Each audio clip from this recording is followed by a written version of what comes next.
All right, so our first question was about a virtual intellectual property. What is it? Okay, and virtual intellectual property, it relates to virtual property. So inside of virtual environments or 3D web environments, or even online environments that allow it, the hosting of content, the uploading of user content, or the creation of user content within the environment using tools of the service. So we're talking about places like um, most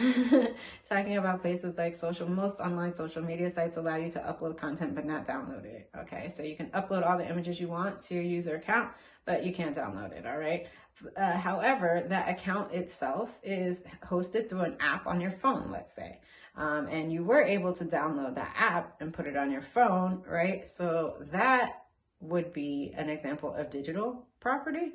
So all of the apps that you have on your phone, maybe some of them are paid, some of them are not, but you technically have a property right and property interest in those. And it's easy to control because, the app is on your phone. You can say, hey, yo, like, I had this and that and this and that app on my phone.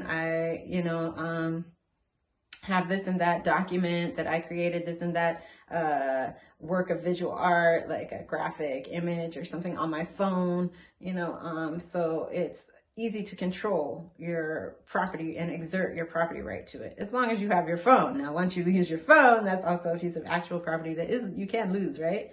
But like, hopefully you've gone through the process of registering it, hopefully even maybe insuring it in some kind of way, shape, or form, if it's valuable enough to you in that way. And so there's kind of a history or a property trail that you can trace. You have a receipt, you paid for it using a card or an account. You can see on the account, that you paid for it. It's very similar to digital property, okay?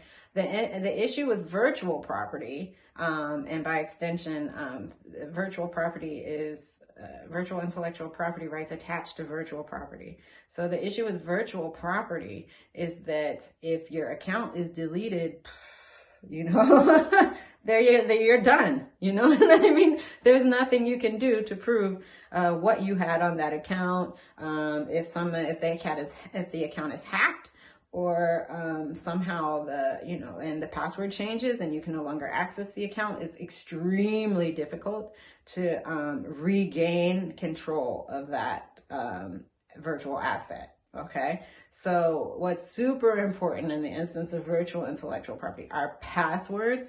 And what I advise is I tend to keep a real life, like, documented copy of all my passwords in a place that is accessible to me, but not most other people. So that's super important, that like all your passwords aren't stored on your phone or on your computer, but that you actually have like a hard copy backup of your passwords, because for virtual property and virtual property rights, proving virtual property rights, that's extremely important. Okay. It's just as important as having a receipt or having a phone, a receipt for your phone if you bought your phone, or a receipt for any other kind of property.